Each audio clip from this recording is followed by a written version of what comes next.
Assalamualaikum warahmatullahi wabarakatuh.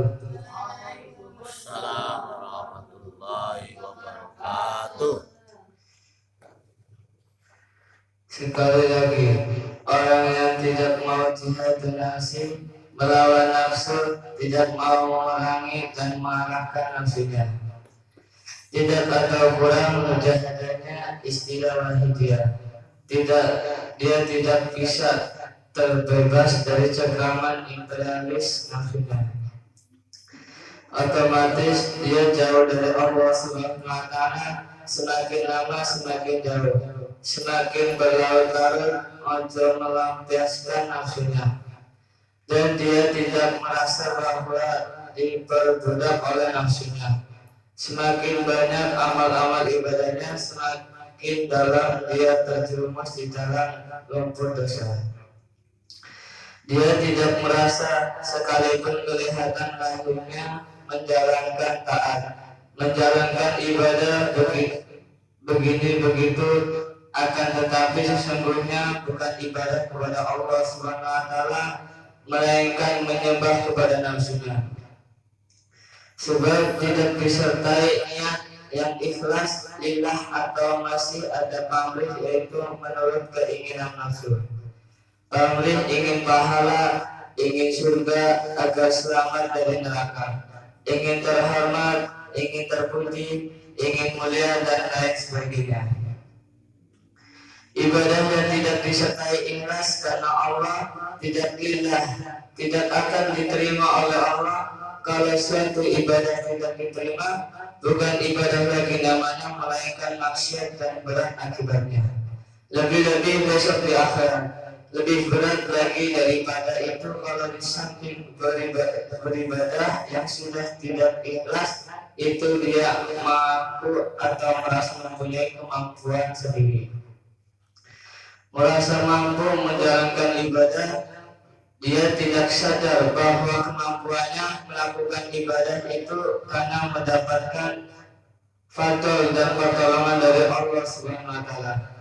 Dia mengingkari terhadap pemberian Allah.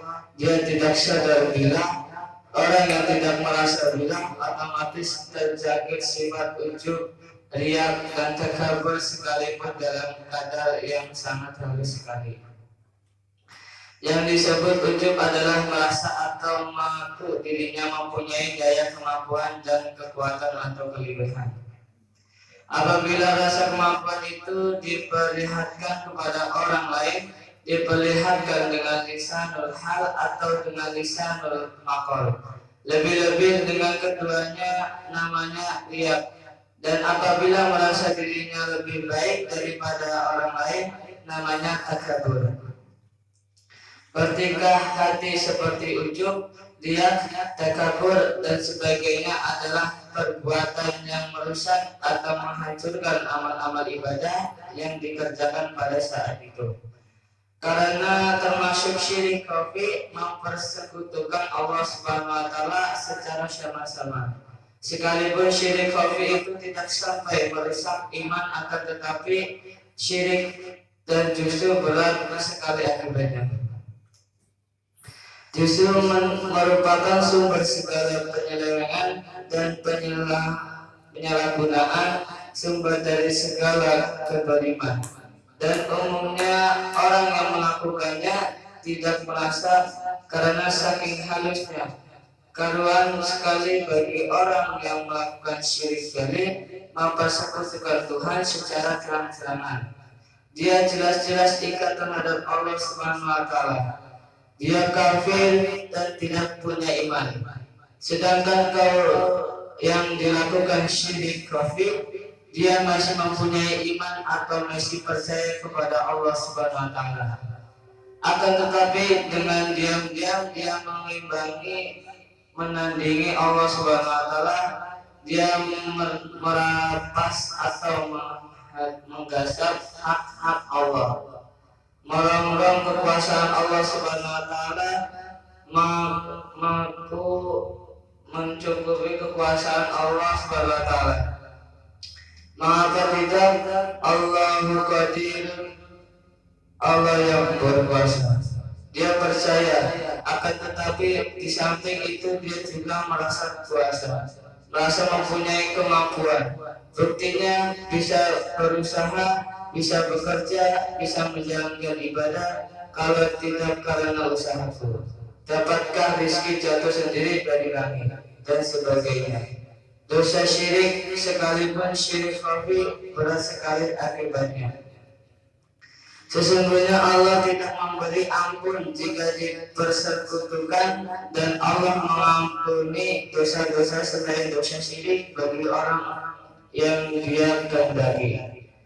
Dan barang siapa syirik billah, maka sungguh ia telah melakukan dosa besar. Dengan dasar firman Allah Subhanahu wa taala, itulah di samping pengalaman sejauhiyah, maka Syekh Abil Hasan Jadali Fasil Jamani memberikan peringatan. Barang siapa tidak mencicipi ilmuku ini sadar bilah, maka dia tetap membawa dosa besar sekalipun tetap banyak amal ibadahnya, dan dia tidak menyadarinya. Berat sekali akibat dan siksanya dosa syirik. Jangankan seperti kita para umat yang penuh berlumuran dosa, sedangkan junjungan kita Nabi besar Muhammad Sallallahu Alaihi Wasallam dan Habibullah nomor 1, serta para nabi dan para rasul Allah sebelumnya. Allah nabiyina wa alahimus salawatu wassalam. Sedangkan beliau-beliau tersebut sudah dijamin masyhum, terpelihara dari dosa-dosa. Masih juga diberi peringatan oleh Allah Subhanahu wa taala tentang syirik. Dan sungguh telah diwahyukan kepadamu dan kepada orang-orang nabi sebelum engkau, jika engkau melakukan syirik, pasti amal-amalmu menjadi lebur. Dan oleh karenanya engkau termasuk golongan orang-orang yang mengalami kerugian besar. Begitu beratnya ancaman Allah Subhanahu wa taala terhadap orang yang melakukan dosa syirik. Dosa karena tidak merasakan atau menjiwai makna la haula wala quwata illa billah. Semakin banyak ibadahnya, semakin besar dosanya. Semakin berat siksanya, amal-amal dan baik-baik pun itu hancur lebur, tiada gunanya, tidak ada manfaatnya. Malah di samping itu ada manfaatnya. Besok di akhirat dirupakan siksa untuk menyiksakan yang bersangkutan. Maka dari itu mujahadatun nafsi harus senantiasa terus menerus ditingkatkan di dalam tiap gerakan dan laku, antara lain dengan terus menerus melatih hati lillah, dan jangan sampai berhenti karena merasa sudah bisa lillah. Dapatnya menerapkan lillah itu juga harus merasa billah. Jangan merasakan dapat billah sendiri, dan dapatnya billah yang kedua juga billah, dan seterusnya. Cukup sekian dari saya. Bila ada kesalahan, mohon maaf sebesar-besarnya. Wassalamualaikum warahmatullahi wabarakatuh.